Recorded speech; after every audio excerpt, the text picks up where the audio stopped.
433장 1절 4절 다시 합니다.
근심 걱정 너를 누르고 십자가를 등에 지고 나갈 때 주가 내게 주신 복을 세워라.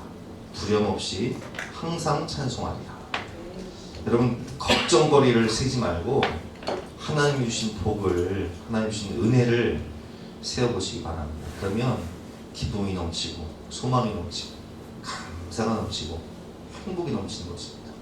우리 다시 이 찬양 한번 찬양하실 때 하나님이 주신 복들을 마음에 세워보면서, 하나님이 내게 주신 은혜들을 마음에 세워보면서 다시 한번 힘차게 찬양하도록 하겠습니다.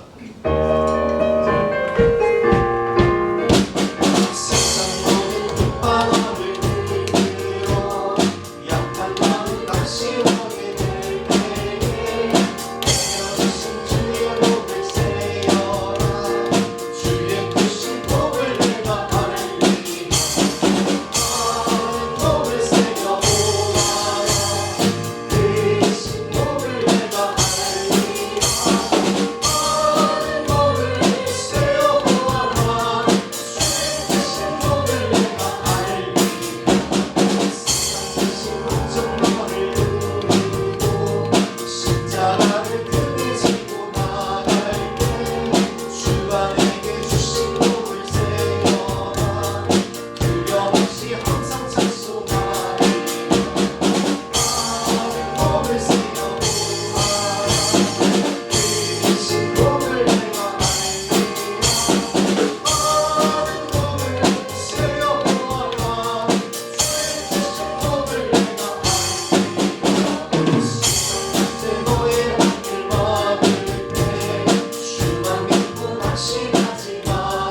주님과 함께 길 가는 것은 정말 기쁘고 행복한 일 아닌가 싶습니다.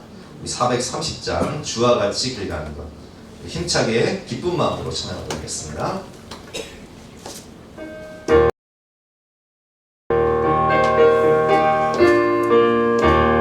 주와 같이 길 가는 것 즐거운 일 아닌가.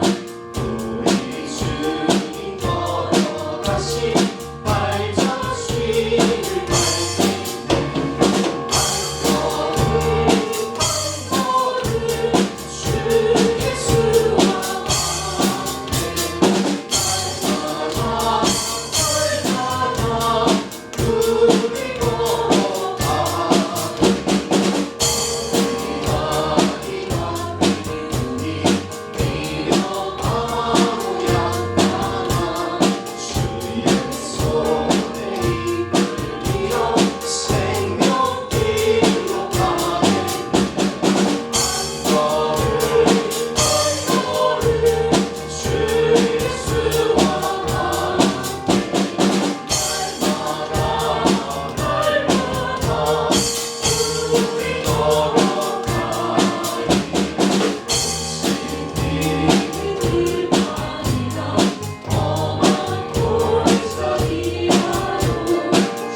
인생 주와 같이 길 가는 것 즐거운 일 아닌가. 우리 주님 걸어가신 발자취를 밟고 한 걸음 한 걸음 주님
은총이로 중한 죄짐 벗고 보니 슬픈 마음 이 세상도 천국으로 아도다.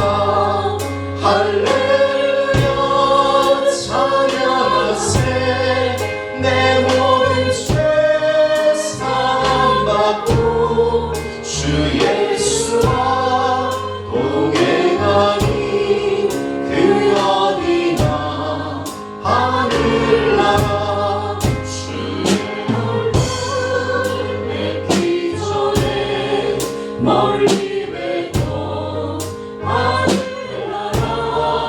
내 맘속에 이어지 날로 날로 가깝구나.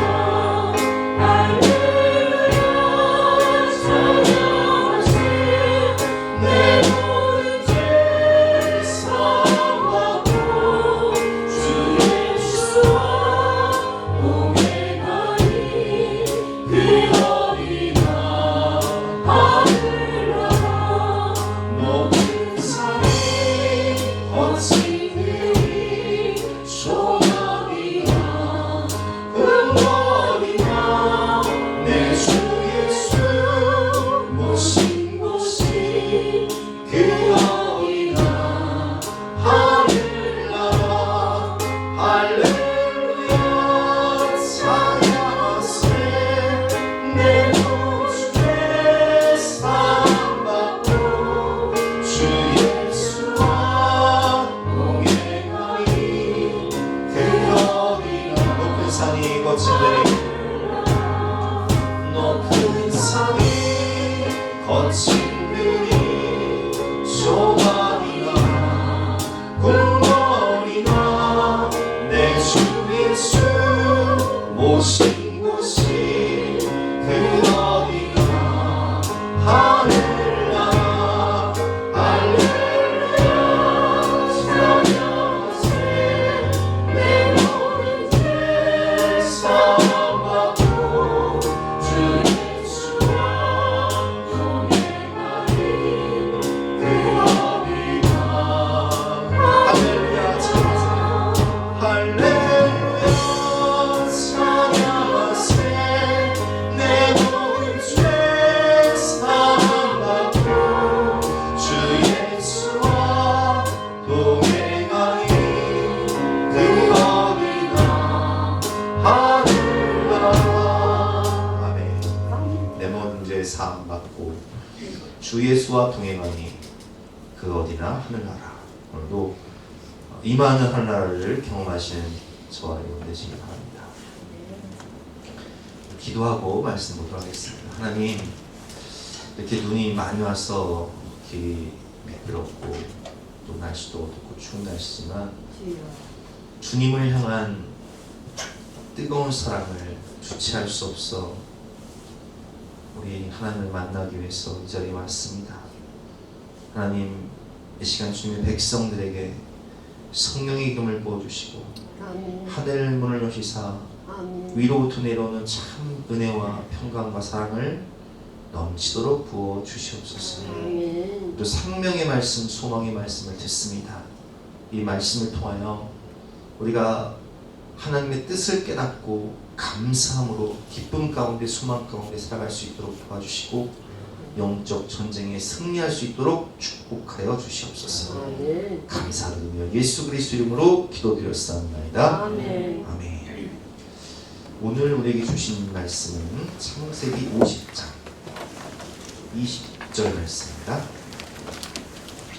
한 절 말씀이니까 앞에 본문을 보시고 함께 읽어보겠습니다.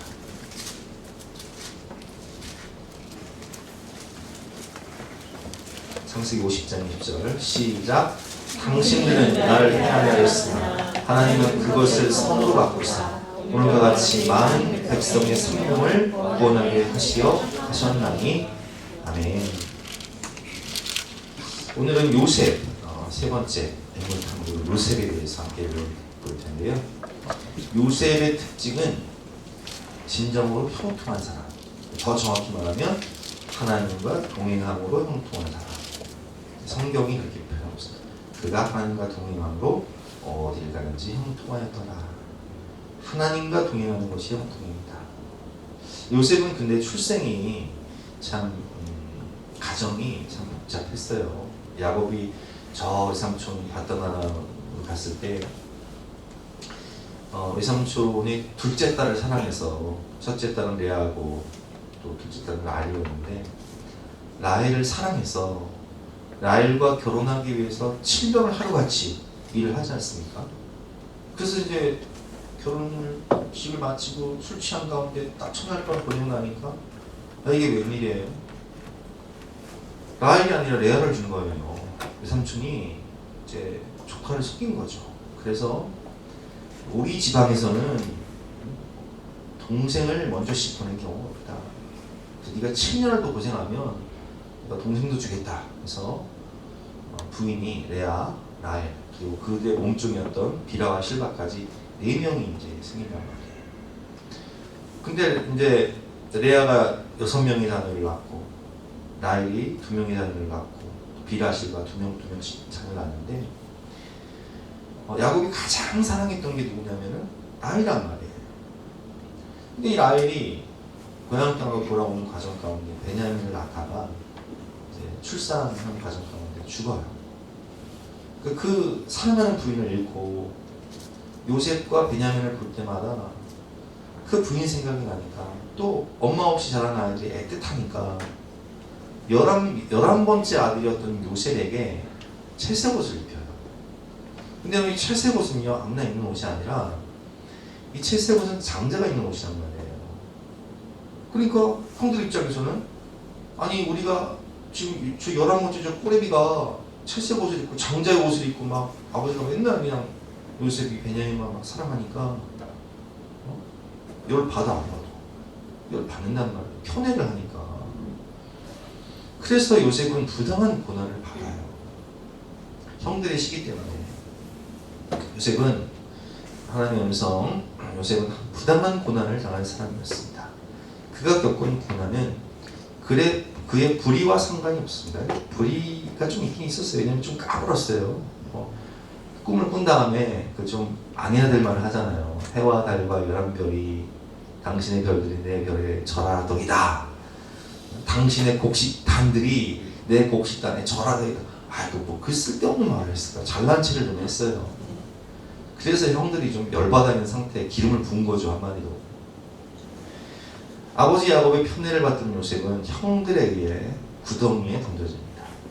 요셉이 형들에 의해 갇힌 이 구덩이는 우기 때 빗물을 모았다가 건기 때 사용하는 물 저장 탱크로 물이 없을 때는 감옥으로 사용되게 됐습니다. 이제 여기는 이제 이 이스라엘 지역은 건기가 6개월, 우기가 6개월이에요. 근데 건기 때는 비가 아예 안 와요. 어떻게 살아? 그래서 집집마다 마을에 또는 집에 물 저장 탱크를 엄청나게 크게 파서 만들어. 예를 들면 집 아래 우리 교회 공간만큼의 물 저장 탱크가 있다고 생각해 보세요. 여러분 마사다 요새라고 아시죠? 마사다 요새의 물 저장 탱크를 영상을 통해 한번 보세요. 어마어마해요. 한 아파트 한 7층 높이, 7층 높이에 엄청 넓은 여기 가온초등학교 가면 대강당 있잖아요. 대강당만큼 커요. 물 저장고가. 왜냐면 요새기 때문에 물이 없으면 뭐 다 목말라 죽으니까. 근데 그런 그 물구덩이니까 한마디로 우리나라의 우물이라고 생각하시면 안 돼요. 그런 개념이에요. 그냥 물 저장고. 6개월을 버틸 수 있는 물 저장고를 한번 여러분들이 만든다고 생각하면 엄청 크겠죠. 깊겠죠.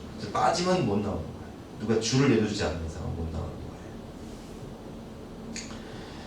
거예요. 이 구덩이가 있는 곳은 이스라엘에서 가장 비옥한 이스라엘 평야 최남단에 있는 도단이었습니다. 요셉을 극진히 사랑한 야곱이 사랑하는 아들을 홀로 보낼 정도이니 목숨의 위협을 받을 만큼 위험한 곳은 아니었을 것입니다. 즉 요셉이 만난 광야는 지리적 광야가 아닌 인생의 광야였습니다.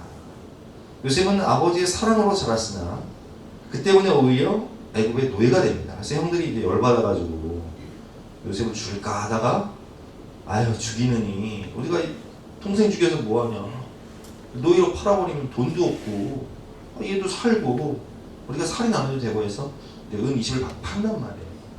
그래서 그냥 자기 의지와는 상관없이 다른 형제들에 의해서 노예로 팔려가게 돼요. 근데 이 당시에 로마 무슨 영화죠? 검투사 영화 같은 거 보면 여러분 노예는요 자기 한마디로 주인이요 노예를 죽여도 할 말 없어요. 소유권이 있어서 사람 취급을 안 해요. 그러니까 인권이라는 게 없는 거예요. 그러니까 인생이 그 집안의 왕자처럼 자라다가 한순간에 짐승처럼 살아가는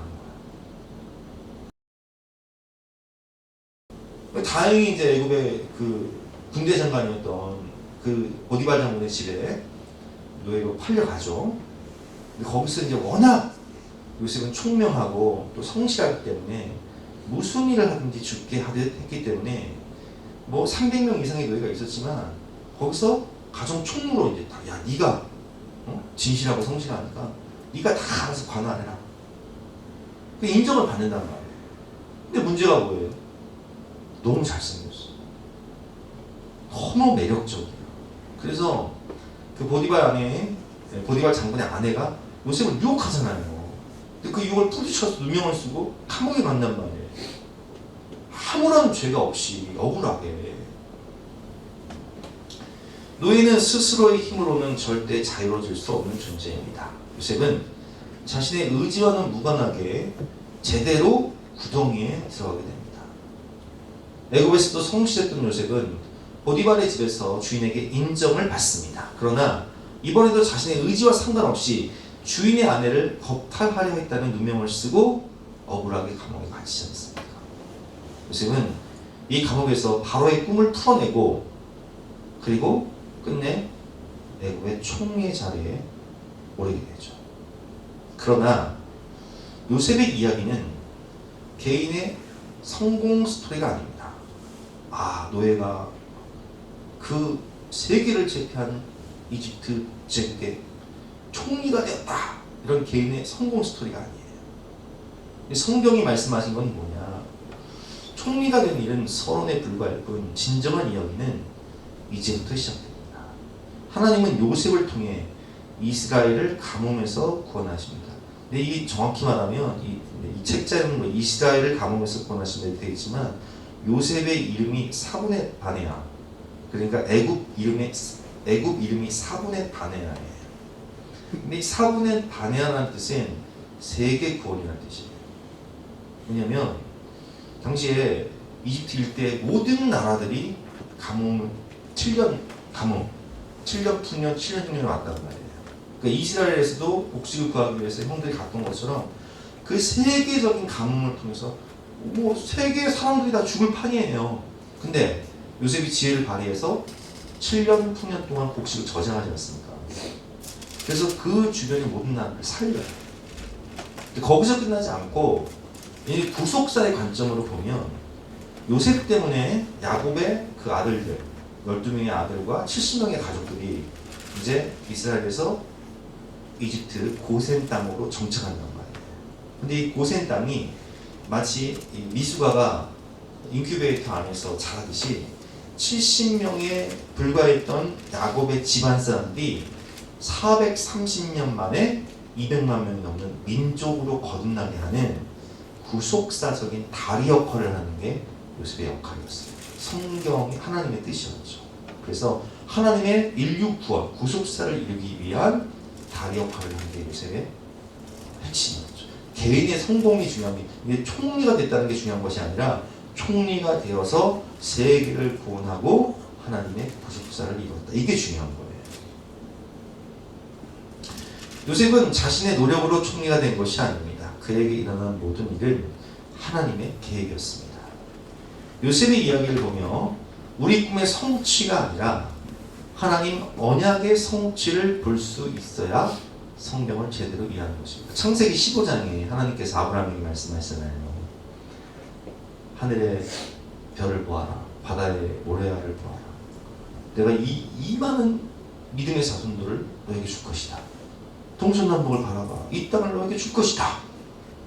아브라함이 하나님께 무슨 내가 주님께서 하나님 저에게 그런 걸 주실 걸 내가 무슨 알리요? 그래, 계약서 쓰자. 그래서 재물을 가져와서 소, 양 이런 재물을 가져와서 비둘기 같은 걸 가져와서 반으로 쪼개잖아요. 그 목숨 건 계약을 하나님이 하실 때 홀로 성령의 불이 지나가시잖아요. 그 언약의 성취가 요셉을 통해서 이루어지는 거예요. 하나님의 그 언약의 성취가. 그래서 우리는 이 요셉의 이야기를 보며 요셉 개인의 꿈의 성취가 아니라 하나님의 언약의 성취를 볼 수 있어야 성경을 제대로 이해하는 것입니다. 요셉은 모든 것을 선으로 바꾸시는 하나님을 고백합니다. 당신들이 날 곳에 팔았으므로 한탄하지 마소서, 근심하지 마소서. 하나님께서 이렇게 모든 인류를 구원하기 위해서 당신들이 나를 애굽에 판 그 악을 선으로 바꾸사 오늘같이 만민의 생명을 구원하려 하시게 하셨나니 세계를 구원하기 위해서 나를 당신보다 앞서 보낸 것일 뿐입니다. 그래서 내가 당신들과 당신들의 자녀까지 기르리이다 이렇게 얘기하죠. 요셉은 하나님의 그 구속사, 하나님의 세계 경영을 깨달았기 때문에 형들을 용서할 수 있었던 거예요. 개인적인 감정을 축복했어. 만민을 구원하기 위한 하나님께 깨달았던 거죠. 이것은 요셉의 이야기의 결론입니다. 평탄치 않던 인생일지라도 모든 것이 하나님의 섭리와 은혜였습니다. 삶으로 들어가기로 보겠습니다. 성경은 요셉을 형통한 사람이라고 말합니다. 본문을 한번 가볼게요. 창세기, 오늘 여기는 안 나와 있는데 창세기 39장 1절과 2절 말씀 교독해 볼게요. 요셉이 이끌려 애굽에 내려가매 바로의 신하 친위대장 애굽 사람 보디발이 그를 그리로 데려간 이스마엘 사람의 손에서 요셉을 산이라. 2절 시작.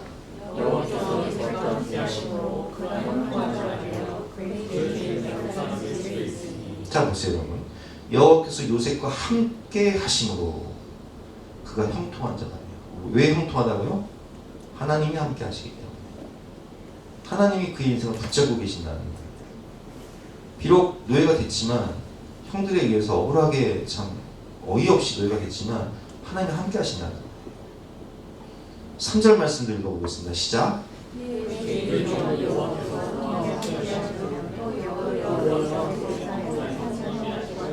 와, 그러니까 야곱이 바다나라를 갔을 때 그 외삼촌 라반이 뭐라고 고백하냐면 창세기 요즘에 다 읽으셨잖아요. 성경 통독 연초에 다 하시니까 내가 하나님이 너와 함께 하심으로 내가 너 때문에 복을 받았다. 내가 형통케 됐다.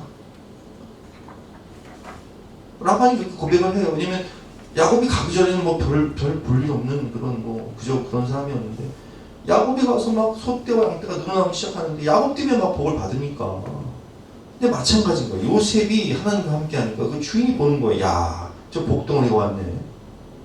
야, 저 복이 근원이네. 축복이 통로네.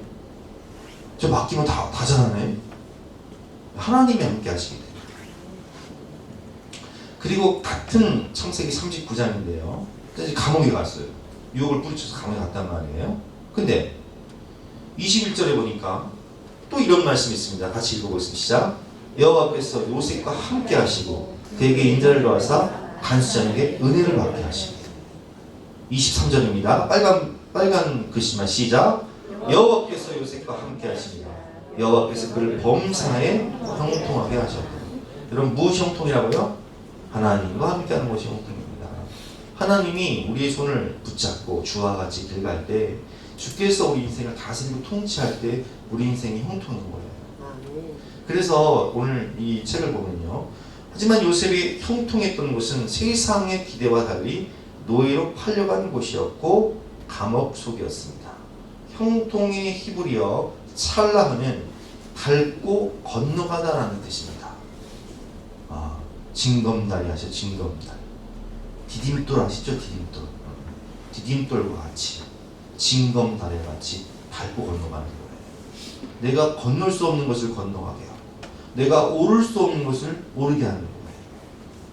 그게 바로 형통이에요. 하나님이 손을 붙잡고 내가 건널 수 없는 강을 건너게 하시고 내가 오를 수 없는 자리에 오르게 하세요. 세상은 산도 강도 어려움도 없을 때 형통하다 말하지만 우리는 아까 찬송했죠. 나의 갈 길 다가도록 예수 인도하시니 믿음으로 사는 자는 하늘 위로 받겠네. 무슨 일을 만나든지 산을 만나고 강을 만나고 어려움을 만나고 때론 질병과 시련과 고난을 만날지라도 무슨 일을 만나든지 하나님이 함께 하시니 내 인생이 형통하였더라. 그게 나의 갈 길 다가도록 찬양이에요. 요셉의 형통은 구덩이를 넘고 유혹을 이기고 감옥을 살아내는 것이었습니다.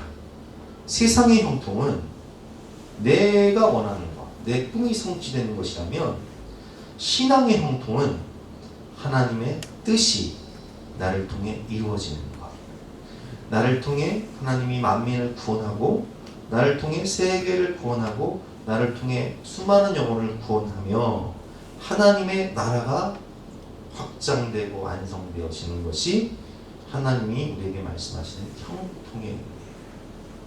그러니까 우리는 나로 인해 모두가 잘 되는 거죠.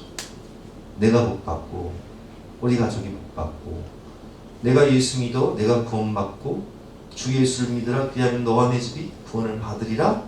우리 가정이 다 구원받고 나를 통해서 내 주변 사람들이 다 예수 믿고 임하는 하늘나라를 경험하고 가는 하늘나라, 그 영원한 하늘나라를 상속받게 되는 것. 이게 하나님의 말씀하시는 진정한 형통입니다. 인생을 살다 보면 우리의 의사와 관계없이 광야 구덩이에 던져질 때가 있습니다. 삶에서 만나는 광야 구덩이는 선과 악의 문제로 재단할 수 없는 경우가 더 많습니다. 이해할 수 없는 고난이 있다는 거예요. 한번 생각해 보세요. 여러분 왜 교회 나오셨어요? 어떻게 교회 나오셨냐고요? 다 이 이해할 수 없는 고난 때문에 나오는 거예요. 제가 회심한 것도 이해할 수 없는 인생의 실패 가운데, 또 임수생 같은 경우는 성민이의 질병 가운데, 또 어떤 분은 가정의 위기 때문에, 또 어떤 분들은 뭐 우리 강집생 같은 경우는 둘째 예은이가 미숙아로 태어났잖아요. 뭐 그 사건 때문에 아니 내가 왜 나에게 이런 일이? 하나님 살아계신 거 맞아요? 그때 그런다고요. 왜 제 기도를 안 들어주시는 거예요? 왜 나에게 이런 일이? 그런데 여러분 그 사건을 통해서 하나님을 만난다는 거예요. 그 사건을 통해서 십자가를 보고 회개한다는 거예요. 그래서 우리 임시사님이 다 아는 얘기잖아요. 한대병원 응급실에서 담배를 피는데 은혜와 진리교회 십자가가 보이는 거예요. 하나님 우리 아들 고쳐만 주시는 내가 교회 나가겠다. 할렐루야. 미안해 내가 먼저 임시사님 얘기했어. 임시사님 마음에 들었잖아. 내가 조건사님 얘기하면 제가 뭐 심장이 약해서 벌벌 떨거든요. 알죠? 거봐 저기 벌써 고개 숙이고 지금 심장이 벌렁벌렁해서 막 저기 하잖아. 미안해요. 어쨌든 여러분 한번 웃으시잖아요. 어쨌든 하나님과의 약속을 지키는 게 중요한 거예요. 안 가려고 하는 부인을 잘 만나서 비가 안 올라오는 거예요. 남자가 말을 했으면 지켜야지 왔잖아요. 어쨌든 저도 그렇고. 그래서 이것이 이 고난을 통해서 하나님을 만나고 우리가 주님을 만나서 구원받고 인생이 변화되는 인생의 터닝 포인트가 된다는 거예요. 하나님의 자녀들은 고난을 만났을 때 세상과 다른 것은 고난을 해석할 수 있는 능력이 있다는 거예요. 그래서 우리 하나님의 말씀을 보면 이제 우리가 이 글에 이렇게 써있죠. 고난의 결말을 알면 더 이상 두렵지 않습니다. 고난아 와라. 그래서 제가 이런 말씀 썼습니다. 고난당하는 것이 내게 유익이라. 이로 말미암아 내가 주의 율례들을 배우게 되었나이다. 욥은 뭐라고 고백하죠? 그러나 내가 가는 길을 그가 아시나니 그가 나를 단련하신 후에는 내가 정금과 같이 나오리라. 근데 고난당하기 전에는 내가 죽게 대하여 뭐란다고? 기도가 된다는 게 무슨 얘기예요? 왜 다니엘 기도에 간증만 들어? 나의 하나님이 아니라 남의 하나님이요. 근데 고난을 통해서 하나님을 만나고 회개하고 성령 체험하고 주님의 부르심을 받아서 이제 하나님의 손에 붙잡힌 바 되어서 하나님과 동행하게 되니까 귀로만 듣던 하나님을 눈으로 본다는 것은 이제는 직접 체험한다는 거예요. 체험이 나는다는 거예요. 그래서 여러분, 이 고난을 통해서 우리가 거듭나죠. 하나님의 사람으로 거듭나는 거예요. 그래서 신명기 8장 16절 말씀에 보면 내 조상들도 알지 못하던 만나를 광야에서 내게 먹으셨나니. 우리 광야, 인생의 광야를 경험하게 하신 이유는 너를 다 낮추시며 너를 시험하사 마침내 내게 복을 주려 하십니다. 형통, 하나님의 형통, 하나님의 뜻이 이루어지는 축복의 통로가 되게 하기 위해서 우리를 광야길로 인도하신다는 거예요. 고난의 결말을 알면 더 이상 두렵지 않습니다. 우리가 빠진 광야 구덩이에서 하나님의 구원의 역사가 이루어져 있기 때문입니다. 어떤 상황에서도 기도하고 견딜 수 있는 힘을 주시는 것이 하나님의 은혜입니다. 광야에서도 하나님과 동행하는 것이 광야 구덩이에서 잘 되는 축복입니다. 나의 갈 길 다가도록 예수 인도하시니 무슨 일을 만나든지 주님 내 손 붙잡고 있으니 하나님이 내게 가장 좋은 것을 주실 것을 믿으시기 바랍니다. 우리 애가 대학에 떨어져도 하나님이 우리에게 가장 좋은 것을 주실 것을 믿으시기 바랍니다.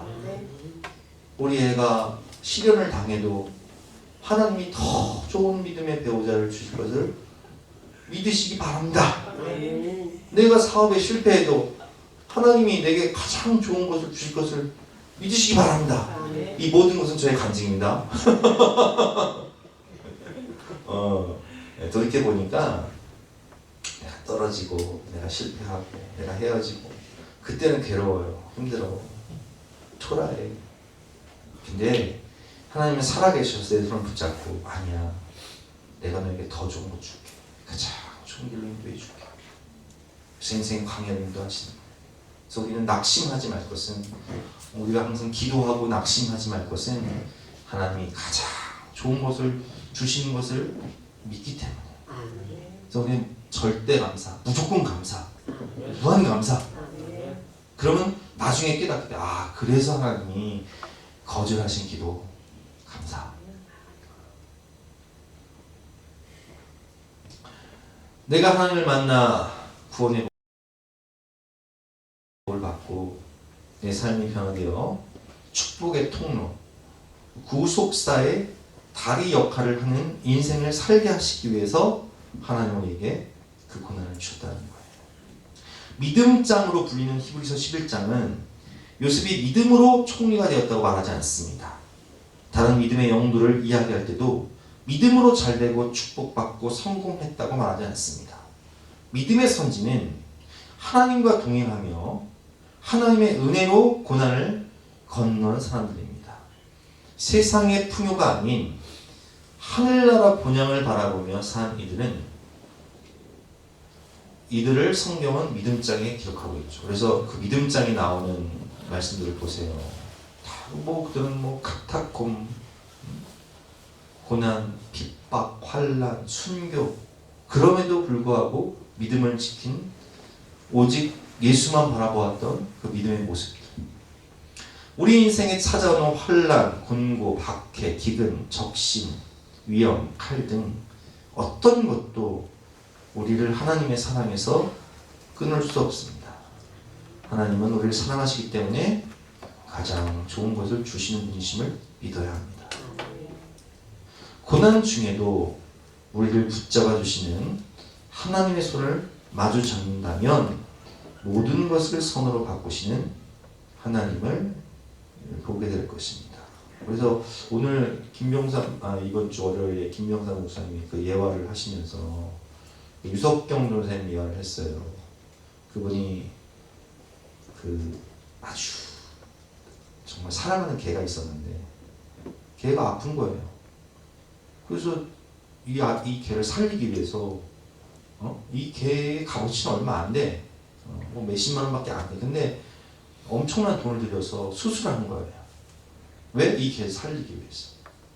근데 이 개가 수술을 해서 이제 고통 중에 있으니까 마음이 애틋하잖아. 그 마음 알죠? 개 키우시는 분 알잖아. 그 마음 애틋하잖아. 그래서 2시간을 걸려서 10분 보려고 왔대요. 그 개를. 근데 이 개가요, 수술을 받고 아파 죽겠으니까 주인이 자기를 버렸다고 생각해서 고개를 돌리더라는 거예요. 근데 꼭 그게 자기 모습 같아요. 무슨 얘기예요? 하나님은 우리를 살리시기 위해서, 우리가 이 죄로 인해 죽을 수밖에 없는 우리를 살리시기 위해서, 우리를 수술하시기 위해서 고통과 고난을 주셨는데, 우리는 하나님 나한테 왜 이래? 이럴 수 있어요? 그럼 살아계시면 이럴 수도 없어. 아파 죽겠다고 고개를 돌리고 있는 거예요. 그럼 그러면 안 돼요. 하나님은 우리에게 정말 가장 좋은 것을 주신 분이세요. 그래서 그 시대와 그 시련과 그 질병과 그 문제를 주셨던 거예요. 그렇기 때문에 우리는 가장 좋은 것을 주시는 하나님, 내 손을 붙잡고 가장 좋은 것을 주시는 하나님을 믿으시기 바랍니다. 결론 말씀인데 로마서 8장 28절 말씀 같이 한번 읽어보겠습니다. 시작. 우리가 알거니와 하나님을 사랑하는 자 곧 그의 뜻대로 부르심을 입은 자에게는 모든 것이 합력하여 선을 이루느니라. 가장 좋은 것, 하나님을 사랑하는 자 곧 그 뜻대로 부르심을 입은 자들에게는 모든 것이 합력하여 가장 좋은 아가도스, 가장 최고의 것을 주시는 하나님. 그래서 우리는 감사해야 돼요. 주님 감사합니다. 주와 같이 길 가는 것 즐거운 일 아닙니까? 하나님이 함께 하심으로 형통한 인생 되시기를 주님의 이름으로 축원합니다. 오늘 묵상 질문인데요. 한번 자신에게 대답해 보시기 바랍니다. 당시에는 깨닫지 못했지만 돌아보니 정말 그것이 나를 살리기 위한 하나님의 은혜였습니다. 그것이 우리 가정을 구원하기 위한 은혜였습니다. 그것이 요셉처럼 세계를 구원하고 내 주변의 모든 사람들을 구원하기 위한 하나님의 계획이었고 섭리였고 은혜였습니다. 그 있죠 다. 하나님과 동행하며 광야 구덩이를 넘어갈 용기가 내게 있습니까? 그럼 믿음을 가지시기 바랍니다. 우리 함께 찬송가 384장 나의 갈 길 다가도록 찬양하고 각자 기도할 시간 갖도록 하겠습니다.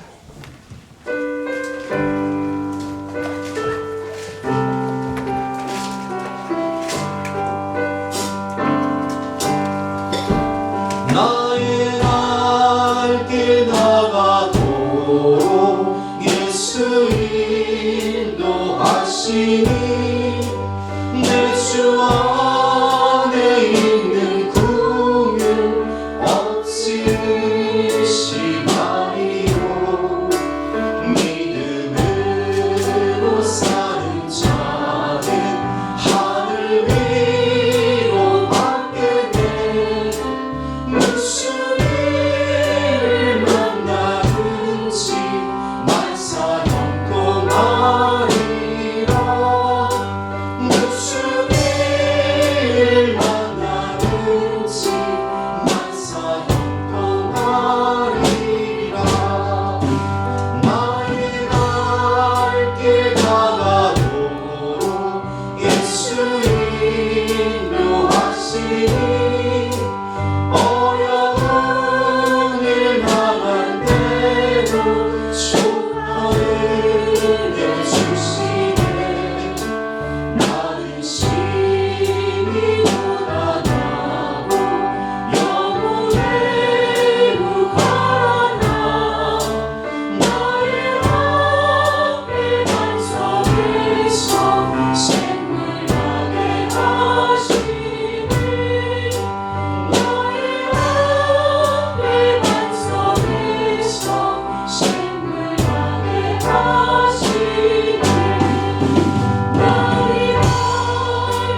깨닫지 못했지만 그때 그 사건, 그 시련을 겪고 나니 하나님이 내게 가장 좋은 것을 주시기 위한 정말 기회였음을, 주님이 나와 함께 하심으로 형통한 인생이었음을 깨닫습니다. 절대 감사, 무한 감사하며 기쁨으로 소망 가운데 주님과 동행하는 인생 되게 하여 주시옵소서. 우리 간절한 마음으로 기도하며 나가시겠습니다.